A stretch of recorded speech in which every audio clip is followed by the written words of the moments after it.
dan haji punya banyak persamaan.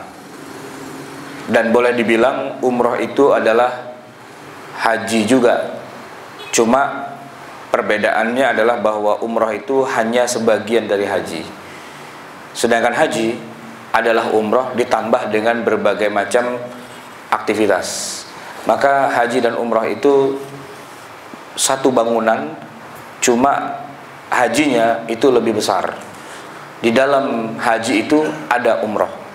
Kadang-kadang umrohnya dikerjakan secara bersama-sama dalam satu kesatuan, di mana haji dan umroh itu menjadi satu. Tapi kadang-kadang dikerjakan secara terpisah, walaupun berangkatnya dari Indonesianya satu perjalanan. Cuma di sana dipisah, ya haji, umroh. Bisa jadi umrohnya duluan baru haji, bisa jadi hajinya duluan baru umroh, atau tiga-tiganya. Nanti dari perbedaan di antara keduanya itu kita bisa tahu bahwa ada haji namanya haji ifrad, ada haji qiran, dan juga ada haji tamattu. Nah, perbedaan antara haji dan umroh yang pertama adalah haji itu waktunya terikat, hanya ada setahun sekali, dan puncaknya adalah pada tanggal 9 bulan Zulhijjah, yang disebut oleh Rasulullah SAW Al-Hajju Arafah. Haji itu intinya adalah orang berada wukuf di padang Arafah, dan wukufnya harus pada tanggal 9. Tanggal 8 tidak sah, tanggal 10 juga tidak sah. Dan yang namanya tanggal 9 Zulhijjah dalam setahun itu cuma ada sekali doang. Maka tidak ada haji dalam setahun dua kali. Haji dalam setahun itu ya sekali saja, karena tanggal 9 Zulhijjahnya dalam setahun cuma sekali. Adapun umrah tidak terikat dengan waktu, kapan saja, tidak harus dalam setahun cuma sekali.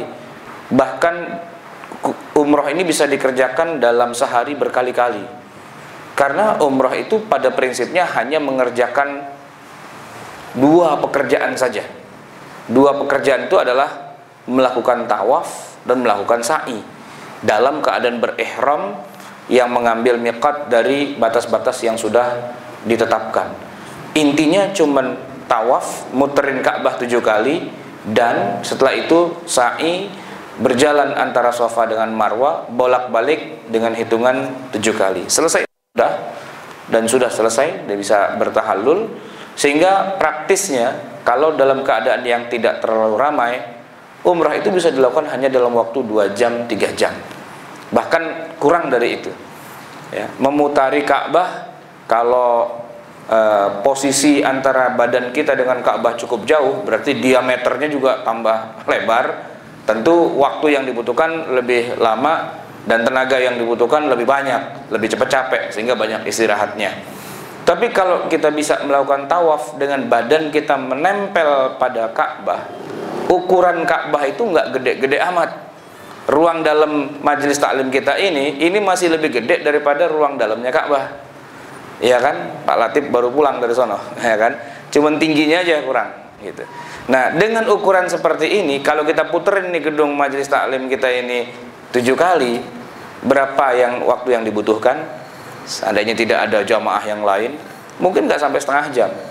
Begitu juga dengan sa'i antara Safa dan Marwah, ya kira-kira 1 jam lah. Jadi kira-kira dua-duanya itu bisa dikerjakan hanya dalam waktu 1,5 jam, dan tidak harus dikerjakan pada hari tertentu, tanggal tertentu, bulan tertentu, kapan saja dalam sepanjang hari, baik bisa dikerjakan pada pagi hari, siang, sore, malam, jam 2 dan sebagainya, bebas. Sehingga secara teknis sebenarnya umrah itu bisa dilakukan berkali-kali, bukan hanya dalam setahun berkali-kali, tapi dalam sehari pun bisa dilakukan berkali-kali. Ini perbedaan yang pertama. Haji terikat dengan waktu hanya sekali dalam setahun, yaitu tanggal 9 Zulhijjah. Adapun umroh bisa dilakukan kapan saja dan bisa berkali-kali dalam sehari.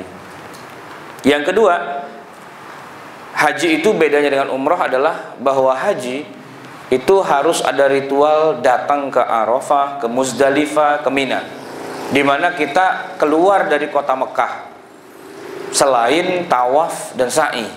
Sedangkan umroh tidak ada urusan datang ke Arafah, ke Muzdalifah, ke Mina. Pusat di mana kita melakukan ibadah umrah itu cuma di dalam masjid itu saja, yaitu Ka'bah kita kiderin 7 kali, Kemudian sa'i itu adanya juga di dalam Masjidil Haram juga, cuman bolak-balik 7 kali udah selesai, sehingga tidak perlu membutuhkan fisik yang berat. Kita tidak perlu mabit di Mina berhari-hari, tidak perlu bermalam di Muzdalifah, juga tidak harus berwukuf di Arafah. Jadi secara teknis sangat sederhana sekali. Yang ketiga, haji dari segi hukum semua ulama sepakat wajib, merupakan rukun Islam, di mana setiap orang yang sudah mampu diwajibkan oleh Allah untuk pergi haji. Liman istata'a ilaihi sabila.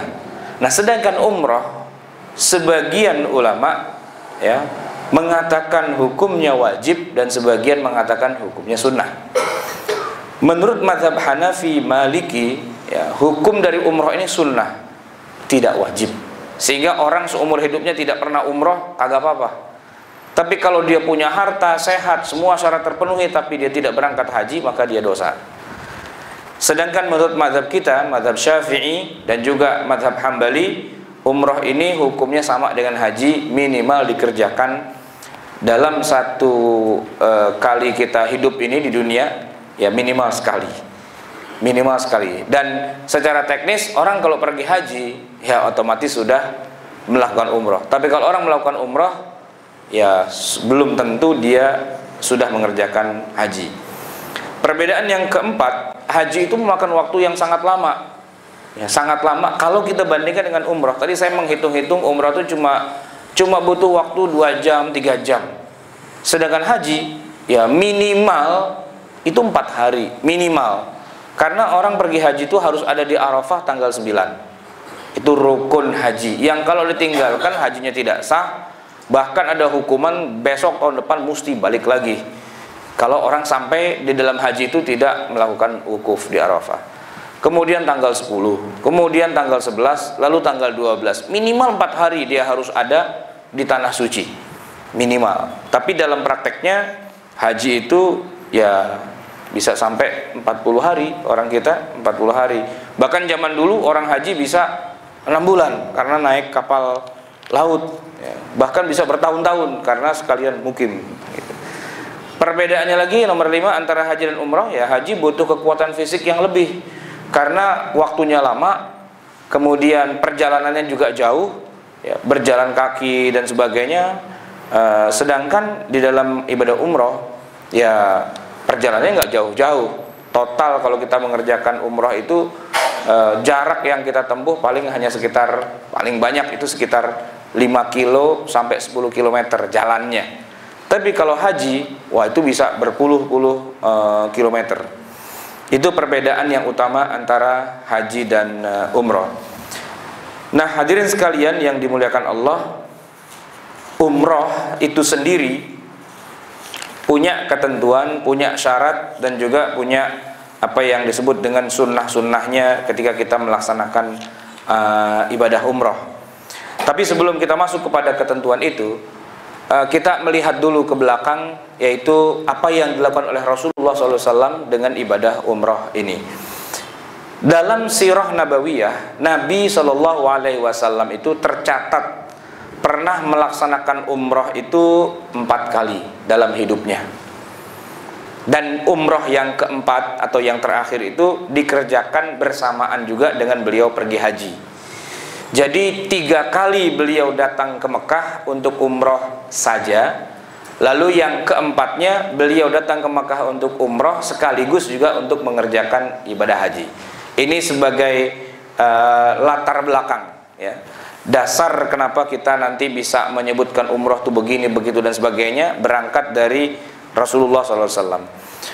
Pertama kali Nabi SAW berangkat umrah itu pada tahun ke-6 Hijriah.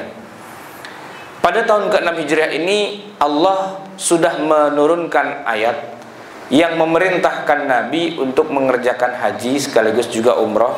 Tetapi beliau tidak berangkat haji. Beliau hanya berangkat umrah saja. Itu pada tahun ke-6 beliau berangkat menuju ke Mekah dari tempat tinggalnya di Madinah. Hanya masalahnya pada tahun ke-6 Hijriah itu posisi orang-orang Madinah dengan orang Mekah itu masih bermusuhan. Jadi Mekah itu adalah masih Darul Harbi atau Darul Kufri, sedangkan Madinah Darul Islam. Dan di antara kedua belah pihak sudah terjadi perang yang berlarut-larut. Ada perang Badar, ada perang Uhud, ada perang Khandaq dan seterusnya. Dan pada tahun ke-6 itu Rasulullah berangkat ke Mekah menuju ke negeri musuhnya, yaitu Mekah. Yang di situ ada banyak pimpinan dari kaum Quraisy yang kafir yang memang niatnya mau membunuh Rasulullah dan para sahabat Nabi.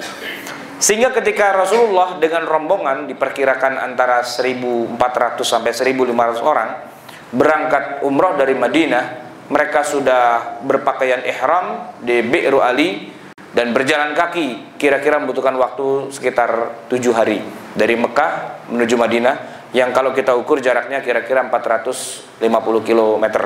Kalau hari ini kita naik bus mungkin sekitar 6-7 jam, naik pesawat ya 20 menit lah gitu. Tapi di masa Rasulullah, Mekah Madinah itu setidak-tidaknya membutuhkan waktu sekitar 7 hari perjalanan. Sedangkan Rasulullah SAW ketika hijrah dari Mekah ke Madinah, karena rutenya bukan rute yang biasa, beliau naik turun gunung, lewat jalan yang tidak pernah dilewatin manusia, maka beliau butuh waktu kurang lebih sekitar 10 hari. Keluar dari Mekah itu tanggal 2 Rabiul Awal, dan kemudian sampai di Madinah sekitar tanggal 12 Rabiul Awal, 10 hari. Tapi kalau perjalanan normal dengan angkutan unta yang ada pada masa itu membutuhkan waktu kira-kira 7 hari. Nah, sebelum sampai ke kota Mekah, Rasulullah dan para sahabat 1.400 sampai 1.500 orang ini, mereka berhenti di satu tempat. Di situ ada danau, tempat mereka bisa minum. Ada sebuah pohon yang teduh, mereka bisa berlindung dari terik panas matahari. Nah, pada saat mereka sedang berteduh itulah kemudian datang Khalid bin Walid yang waktu itu masih kafir, dan juga Amr bin As yang juga masih kafir, di bawah perintah dari Abu Sufyan Ibnul Harb yang juga kafir pada saat itu masih, dan mengusir Rasulullah SAW, bahkan mengancam untuk membunuh 1.500 jamaah umrah itu. Lalu Rasulullah mengutus salah seorang sahabat beliau dan juga menantu beliau, Utsman bin Affan radhiyallahu anhu, untuk masuk ke kota Mekah untuk melakukan dialog. Ya, kita datang ke sini baik-baik, kita nggak bawa senjata, kita nggak bawa apa, dan kalian wahai penduduk Mekah, kalian tidak boleh membunuh kita. Kenapa? Karena ini Baitullah, ini bulan haram, ini bulan haji, ya menjelang haji, dan kami datang ke sini tujuannya adalah untuk bertawaf, untuk bersa'i, untuk menjadi duyufur rahman. Kalian tidak berhak untuk membunuh kita. Tidak boleh, secara konvensi bangsa Arab itu melakukan hal seperti itu.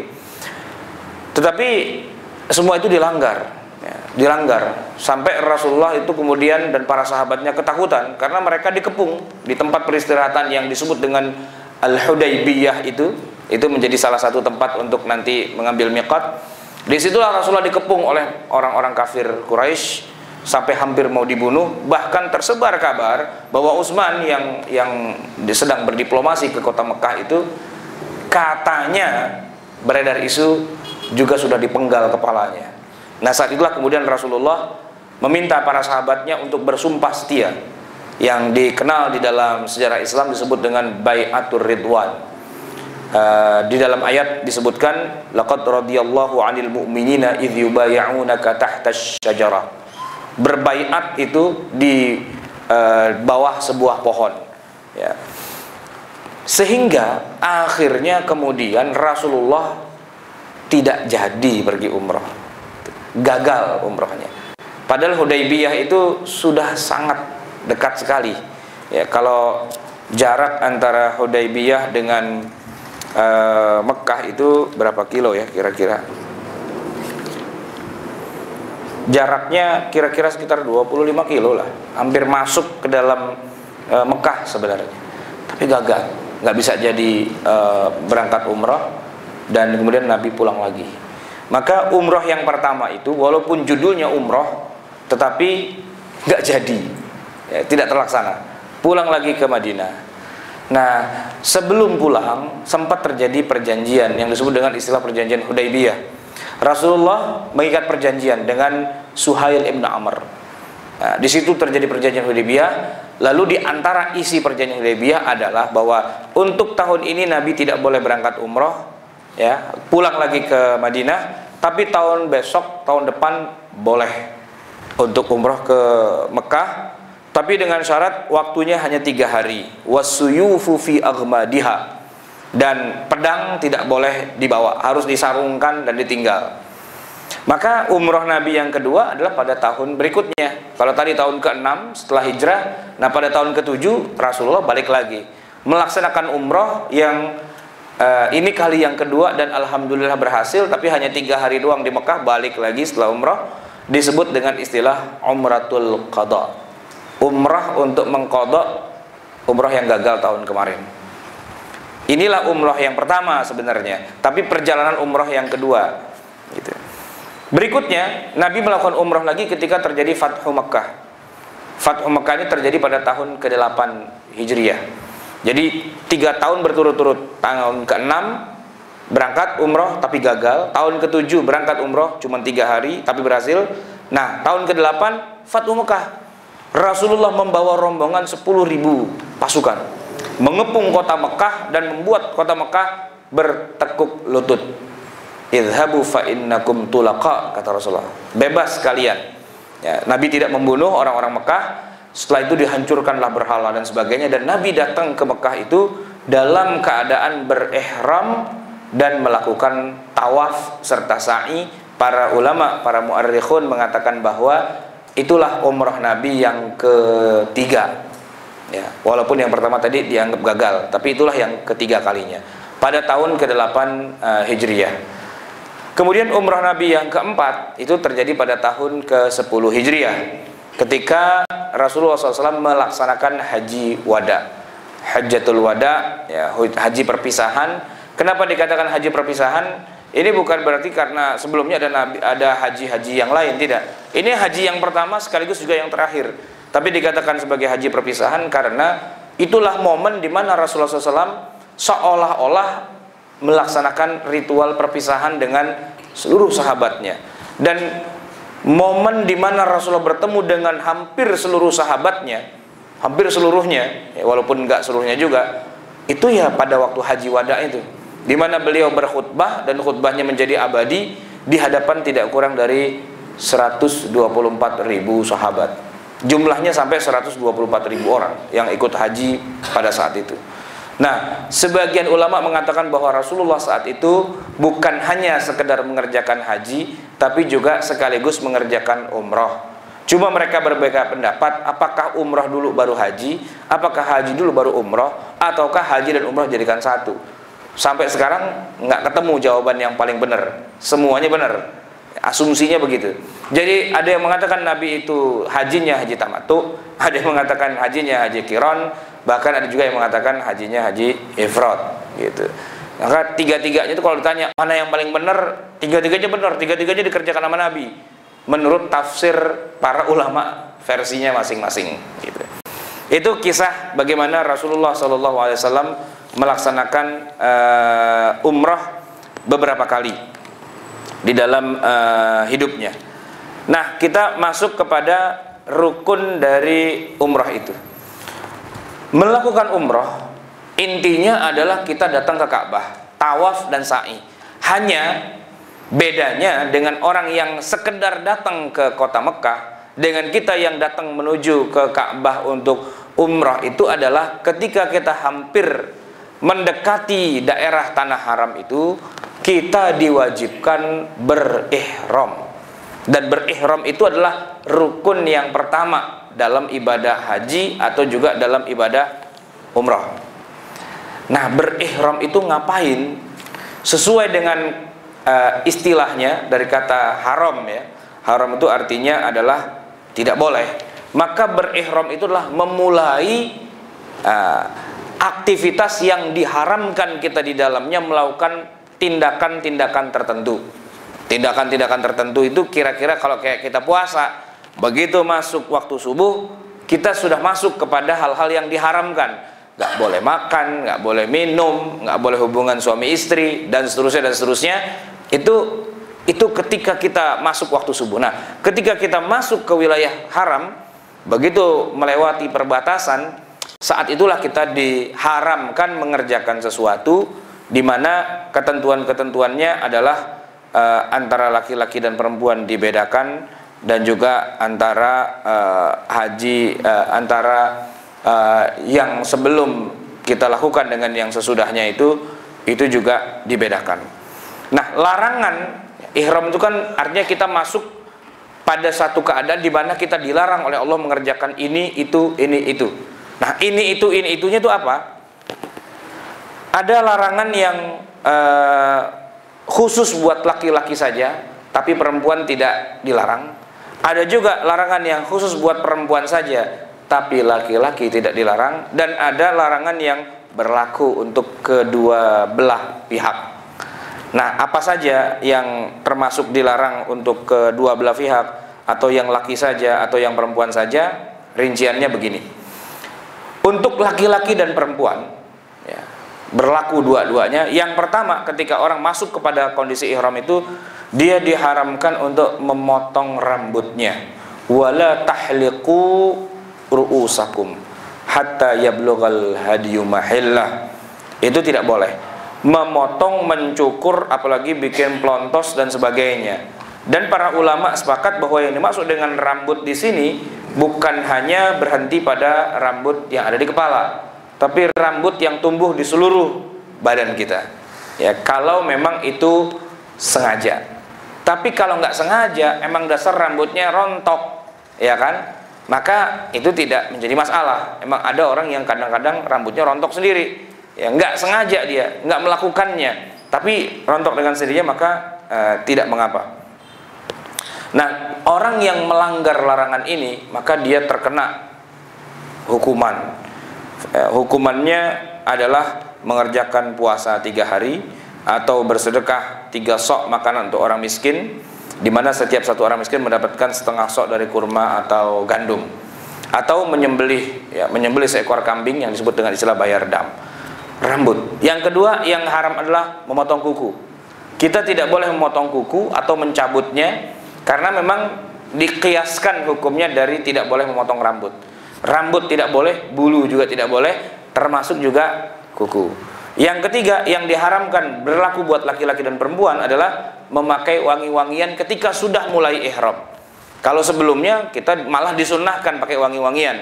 Tapi begitu sudah masuk ke ke ritual ihram itu, ya, sudah berniat, sudah labbaik Allahumma umratan gitu ya. Kalau haji labbaik Allahumma hajjan, maka kayak orang sholat tuh kita sudah takbiratul ihram, sudah Allahu Akbar. Kalau kita nenggak air batal, kalau kita nelen batal, dan seterusnya. Begitu juga begitu kita sudah memulai ihram itu, maka kita pakai wangi-wangian itu batal atau katakanlah berdosa. Wala talbisu minathiyabi syai'an massahu az-za'faran walal waras. Janganlah kalian mengenakan pakaian yang diberi parfum, baik parfum itu za'faran atau waras. Ini hadis Sahih Bukhari dan juga Sahih Muslim. Tetapi kalau sebelumnya boleh, sebagaimana sabda apa yang dikatakan oleh Aisyah radhiyallahu anha, saya memberi wangi-wangian kepada Rasulullah dengan kedua tangan saya ini saat beliau akan melakukan ihram. Belum mulai, sebelumnya itu udah dikasih wangi-wangian, dan dalam keadaan halal sehingga beliau wafat. Sampai beliau wafat, begitulah yang dilakukan oleh Aisyah. Yang diharamkan juga pada saat ihram adalah nomor berikutnya, melakukan pernikahan atau melamar. Ya. Pernikahan itu baik untuk dirinya sendiri, dia yang menikah, ataupun untuk orang lain, dia menjadi wali menikahkan orang lain, atau dia jadi suami. Ya. Baik jadi wali atau jadi pengantin laki atau jadi pengantin perempuan, itu nggak boleh. Menikahkan atau menikahi, gitu ya. Itu tidak boleh, larangan dalam dalam ihram. Termasuk juga melamar. Melamar juga tidak boleh dalam keadaan seperti itu. Maka kalau ada orang umroh tapi dia nikah di sono, itu umrohnya sudah selesai, gitu. Umrohnya sudah selesai. Kan umroh itu kan cuma tawaf, sa'i, tahallul, selesai kan? Nah, ketika dia masih di sono 3 hari 4 hari, nah, dia nikah nggak masalah. Yang tidak boleh ketika sedang umroh dan selama umroh itu, ya, ritual umroh itu dia harus dalam keadaan ihram, maka tidak boleh. Termasuk yang diharamkan adalah melakukan hubungan suami istri. berjima ya, atau melakukan senggama, termasuk juga melakukan hal-hal yang merupakan awal dari persetubuhan itu. Jadi orang melakukan percumbuhan ya, dengan suaminya sendiri atau dengan istrinya sendiri, kalau di luar ihram sah-sah saja, tapi ketika sudah mulai ihram maka itu termasuk yang diharamkan. Yang diharamkan juga adalah membunuh hewan. Wa hurrima 'alaikum saydul barri ma dumtum huruma. Selama kamu dalam keadaan ihram maka diharamkan bagi kamu untuk saydul barri, untuk berburu binatang. Nah, dalam hal ini berburu binatang termasuk di dalamnya membunuh apa saja hewan itu. Bahkan para ulama mengatakan nyamuk pun tidak boleh dibunuh, laler juga nggak boleh dibunuh ya. Walaupun ada juga pengecualian, ada sabda Rasulullah SAW yang menyebutkan khamsun minal fawasiq yuqtalna fil haram. Ada 5 jenis hewan yang termasuk al-fawasiq kata Rasulullah. Apa yang juga karena dia fawasiq itu boleh dibunuh walaupun seorang itu sedang dalam keadaan ihram. Apa itu 5 yang dikatakan hewan yang boleh dibunuh ketika sedang ihram? Pertama al-fa'ratu, tikus, wal aqrabu, kalajengking ya, wal ghurabu, burung gagak, wal kalbul akur, anjing ya, kemudian wal hudayya, itu burung elang atau burung pemangsa. Nah, itu hewan-hewan itu mengganggu, merusak, mencelakakan kita orang yang sedang ihram. Ketika dia diganggu, dicelakakan dan sebagainya, dia boleh ngelawan, bahkan kalau perlu dibunuh atau dimatikan itu boleh. Ini pengecualiannya saja. Nah, itulah, jadi ada beberapa hal yang diharamkan buat orang yang sedang ihram. Pertama, potong rambut. Kedua, potong kuku. Ketiga, memakai wangi-wangian. Yang keempat, menikah atau melamar. Berikutnya, melakukan hubungan suami istri. Dan terakhir, membunuh binatang. Ini berlaku untuk laki-laki dan juga untuk perempuan. Nah, larangan yang khusus buat laki-laki saja, pertama adalah menutup kepala. Pici nggak boleh ya, yang menutupi kepala ini. Jadi kepala kita dalam kondisi apapun, ada rambut atau nggak ada rambut, panas atau nggak panas dan sebagainya, tidak boleh ditutupin. Walaupun cuma pakai selampe, apa itu selampe? Sapu tangan gitu ya. Atau juga pakai katakanlah sorban dan seterusnya. Jadi haram hukumnya. Janganlah kalian menutupi kepala kalian ya. Jadi peci atau topi dan sebagainya. Tapi kalau menutupi kepala tidak menempel di kepala kita, misalnya kita pakai payung gitu ya, itu kan orang pakai payung maksudnya apa? Biar nggak kehujanan, nggak kepanasan. Nah, tapi payung dengan kepala kita itu kagak nempel. Jumhurul fuqaha mengatakan itu nggak apa-apa. Termasuk orang yang yastadhil, berteduh di bawah katakanlah pohon, atau di bawah tenda, di bawah atap, di bawah apa. Nah, ini tidak dikatakan menutup kepala, cuman dia ngadem, bahasa kitanya. Ngadem itu kagak apa-apa. Walaupun ada juga sebagian jamaah haji, kalau nggak salah dari mana, dari Iran apa dari mana ya, itu bis atapnya dipotong juga sama dia itu. Jadi dia naik bis, saking dia nggak boleh nutup kepalanya, bukan cuman nggak pakai pici doang, tapi atap dari kendaraan yang dia pakai itu digergaji sama dia, jadi bolong atasnya, kagak ada apa-apaan. Itu khusus untuk laki-laki saja. Nah, yang kedua yang tidak boleh adalah buat laki-laki mengenakan pakaian yang berjahit. Pakaian yang berjahit. Nah, di sini yang perlu diketahui adalah hadisnya. Hadis riwayat Bukhari bunyinya begini. An Abdullah bin Umar radhiyallahu anhuma anna rajulan sa'ala Rasulullah sallallahu alaihi wasallam ma yalbasul muhrimu minas thiyab. Ada seorang bertanya kepada Nabi, ma yalbasul muhrimu minas thiyab. Orang yang sedang ihram, apa yang harus dia pakai? Apa yang boleh dia pakai? Faqala Rasulullah sallallahu alaihi wasallam, la talbasu al-qumusa. Janganlah kamu memakai al-qumus. Qumus itu dari kata qamis, kemeja. Ya, pakaian atau kemeja yang biasa kita pakai itu diharamkan. Walal amaim, dan juga jangan pakai imamah, sorban yang biasanya melingkar di kepala kita. Walas sarawilat, dan Sarawilat itu jamak dari sirwal. Sirwal itu artinya celana. Ya, baik itu celana panjang atau celana pendek atau celana dalam. Itu tidak boleh. Gitu.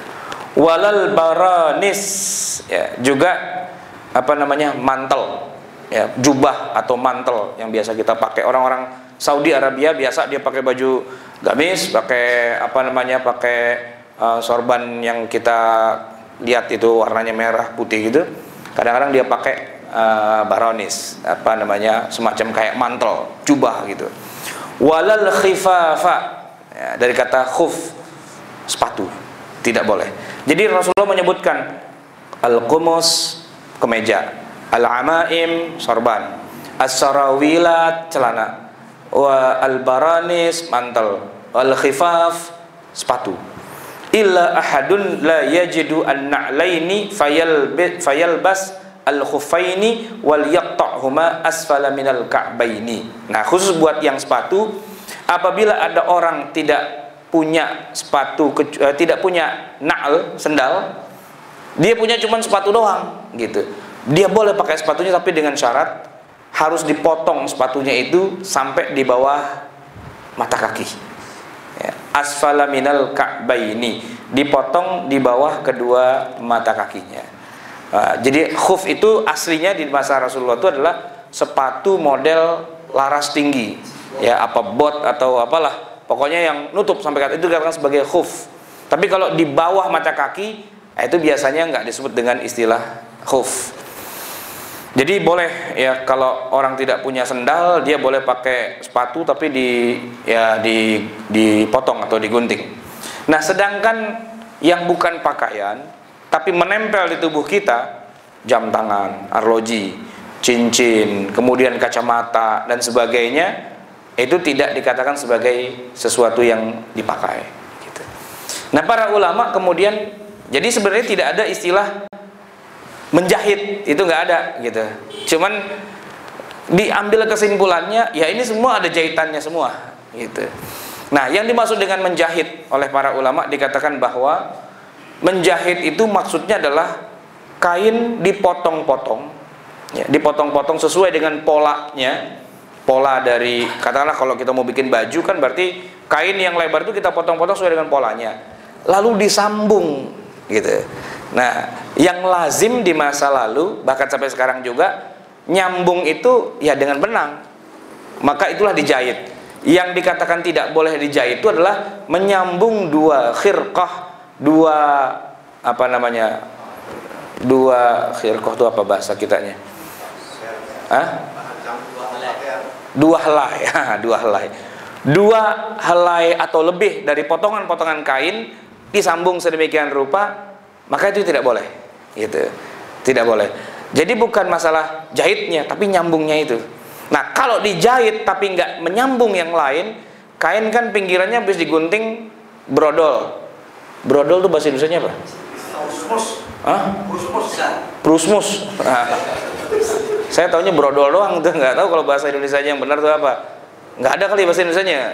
Nah, disom, istilahnya diapain tuh kalau karpet pinggirannya itu? Bukan dibordir. Disom lah ya, benar ya?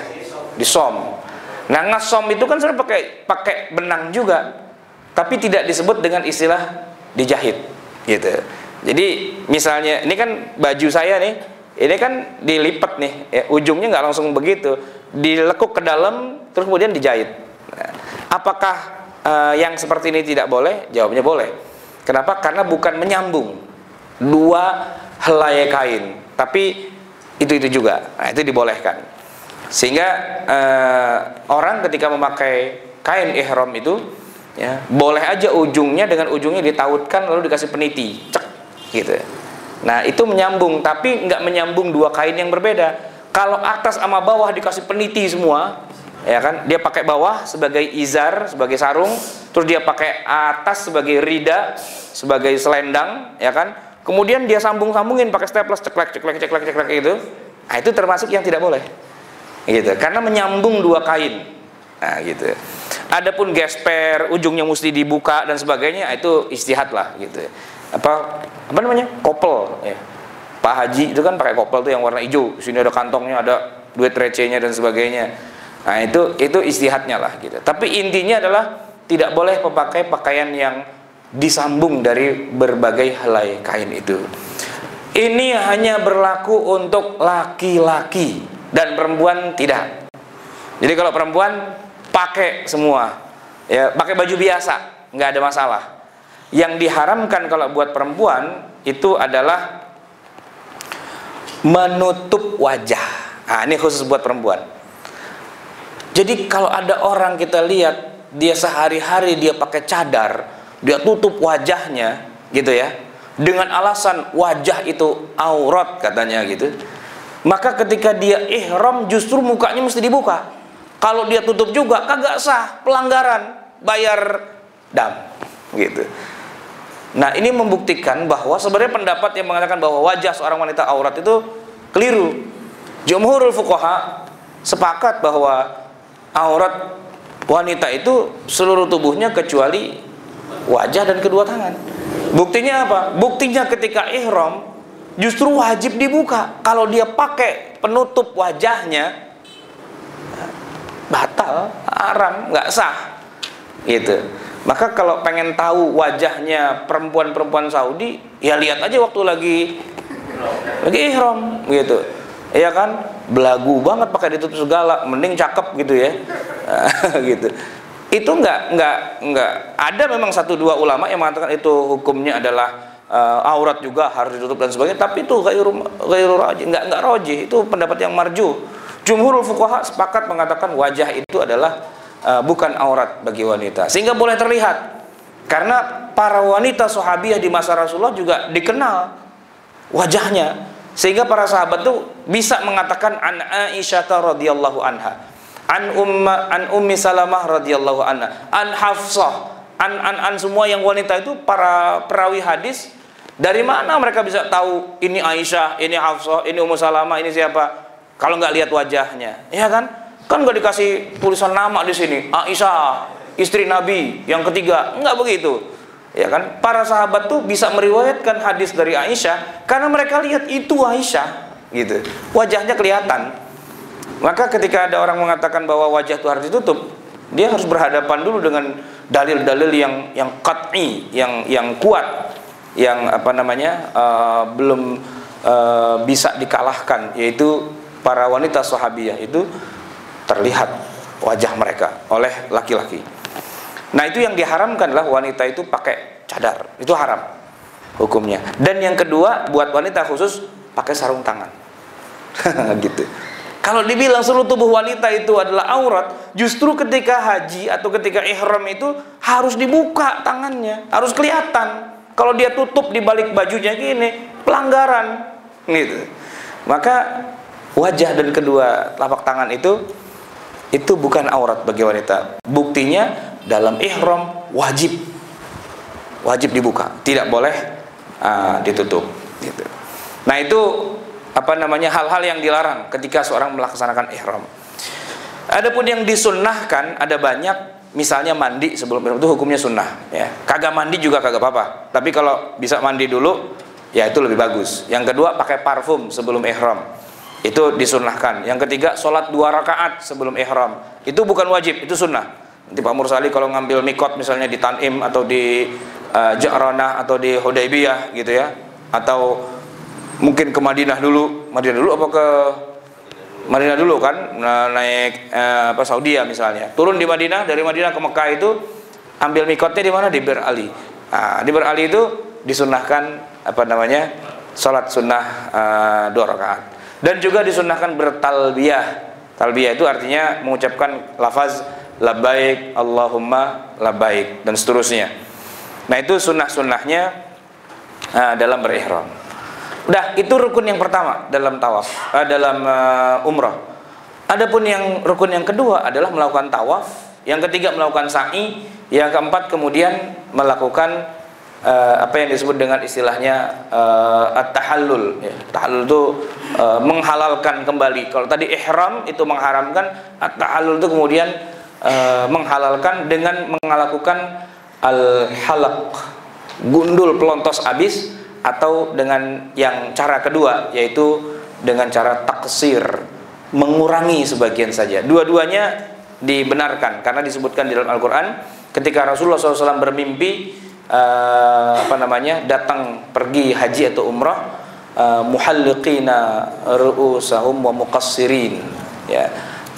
Sebagian di antara sahabat itu ada yang muhalliq, memplontoskan gundul kepalanya licin, nggak ada sisanya, dan sebagian lagi adalah muhalliqin.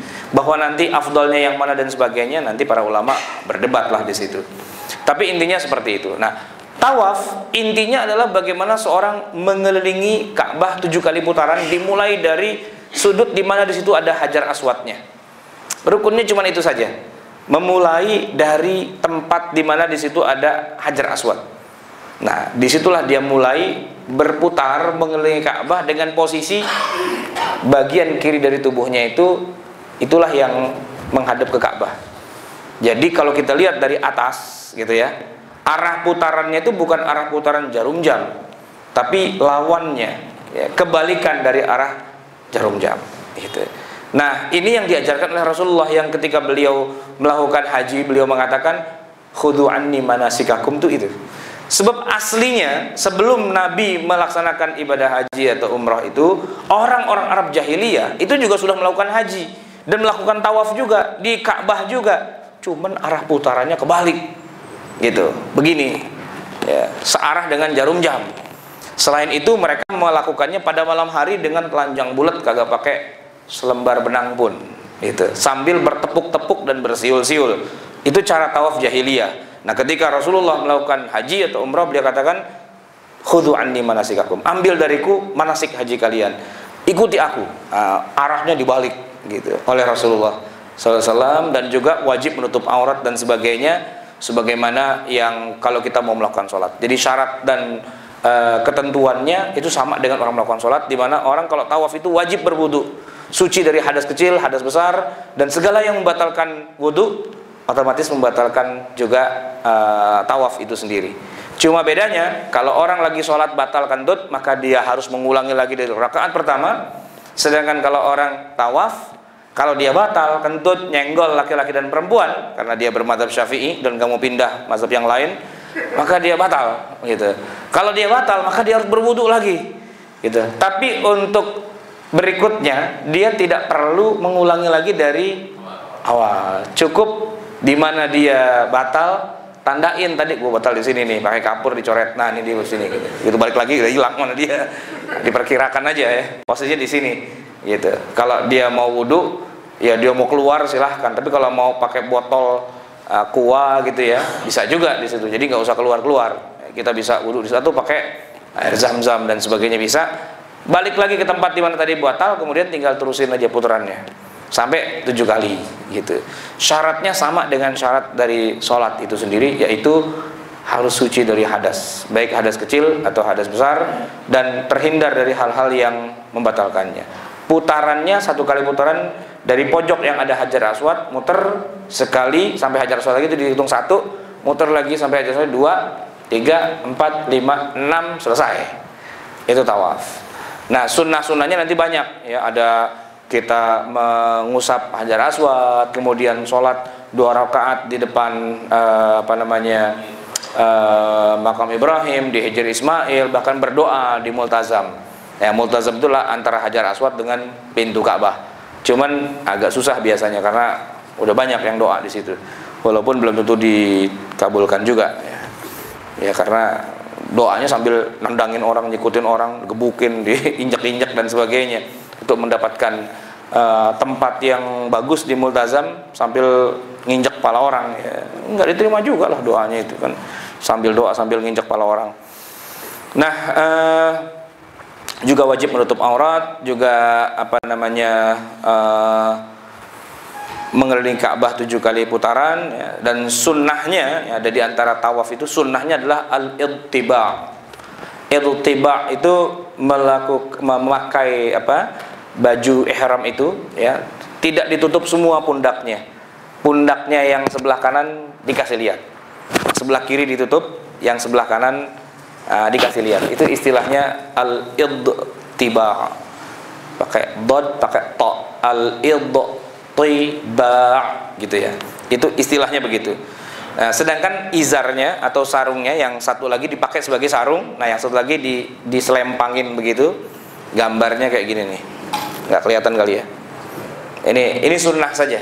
Ya, di antara sunnah ketika melakukan tawaf ketika kita sedang berihram.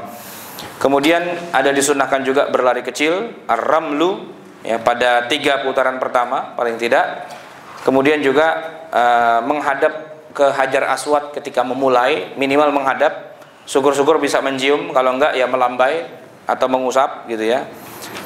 Mengusap rukun Yamani dan juga memanjatkan doa ya, pada saat melihat Ka'bah, pada saat mulai tawaf, pada tiap putaran, pada saat mendekat rukun Yamani, doa setelah selesai tawaf. Ya, intinya ntar baca sendiri lah ya. Nih panjang nih, nggak selesai-selesai nih. Gitu. Nah, sa'i begitu juga.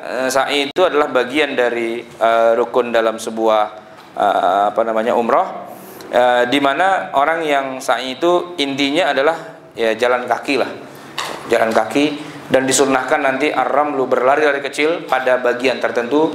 Kalau sekarang wallahualam nggak tahu, besok-besok itu ada tanda lampu pakai warna hijau, antara 2 lampu hijau itu kita disunnahkan untuk berlari kecil ya, bukan lari kencang, lari kecil aja sampai 7 kali.